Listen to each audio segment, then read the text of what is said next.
Have you ever met someone at work who just seems irreplaceable? In a world that's just packed with talent, what does it really take to stand out? Well, let's dive into William Vanderbloemen's book, Be the Unicorn, and break down the habits that can make you absolutely indispensable. I mean, this is the big question, right? With AI getting smarter by the second and a global talent pool that's bigger than ever, the pressure is seriously on. So how do you make sure you don't just become another face in the crowd? The book kicks things off by really framing this exact problem. He calls it the sea of sameness, and it's this modern reality that makes truly standing out, well, harder than it has ever been before. So the book argues we're kind of in a perfect storm. First, you've got 5 different generations all working together, each with their own style. Then you add this massive global talent pool. You're not just competing with people in your city, you're competing with everyone, everywhere. And the final piece, AI, which is getting better and better at doing what we do. You put those 3 things together, and bam, you've got that sea of sameness. But here is the good news. The book says there's a clear path out of that sea. See, becoming a unicorn isn't some kind of magic trick. It's all about intentionally building a very specific set of habits and a new way of thinking. And this, right here, is the core idea. The unicorn. Now, this isn't some mythical creature we're talking about. It's a real professional who has mastered a set of habits that make them incredibly valuable. And the most important part, these are habits that anyone, and I mean anyone, can learn. And listen, the author isn't just pulling this out of thin air. The ideas in this book, they're based on over 30,000 interviews with top executives. So this is all data-driven stuff, not just some feel-good advice. And this quote just nails the payoff, doesn't it? Being a unicorn isn't just about keeping your job. It's about having the power to actually shape your own career, hit your goals, and, just as important, lift other people up while you do it. Okay, so how do you actually do this? The book makes it super simple by breaking down the 12 habits into 3 easy-to-remember groups, or clusters. This framework makes the whole idea feel way less overwhelming. So here they are: action, character, and mindset. Simple, right? What you do, who you are, and how you think. But the real power is how they work together. Action is what gets you noticed. Character is what makes people trust you and want to work with you. And mindset, well, that's what helps you adapt and grow. It's the whole package. Let's start with the first one, action. This is all about getting things done.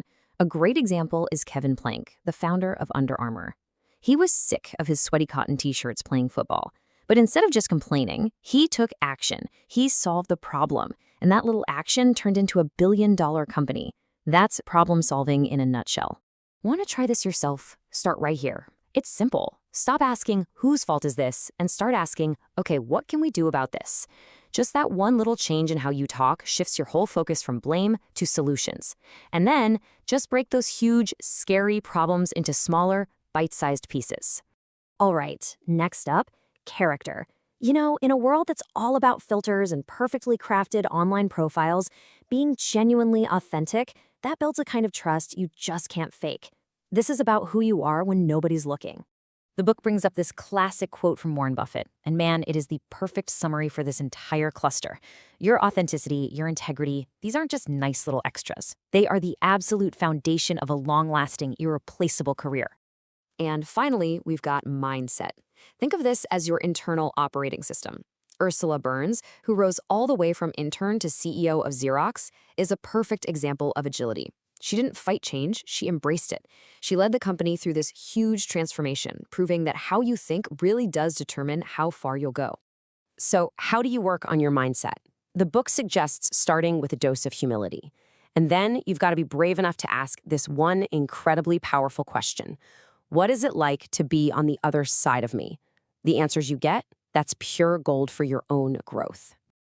Now hang on, before you start firing off emails to your boss at 2 a.m. just to show how responsive you are, there's a really important point to consider. These habits are useless or even harmful without some wisdom and context. Okay, take that respond quickly habit. If you apply that blindly, it's a one-way ticket to burnout.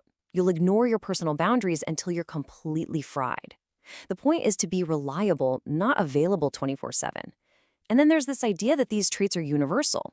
But think about it.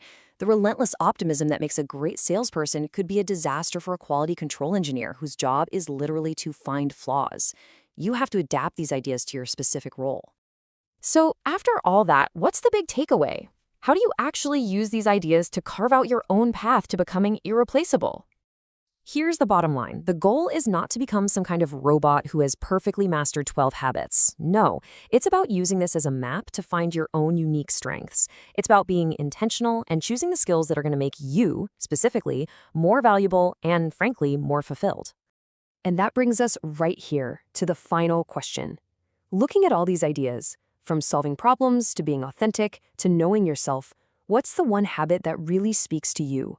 What's the one small thing you're going to start doing today to become just a little more irreplaceable tomorrow?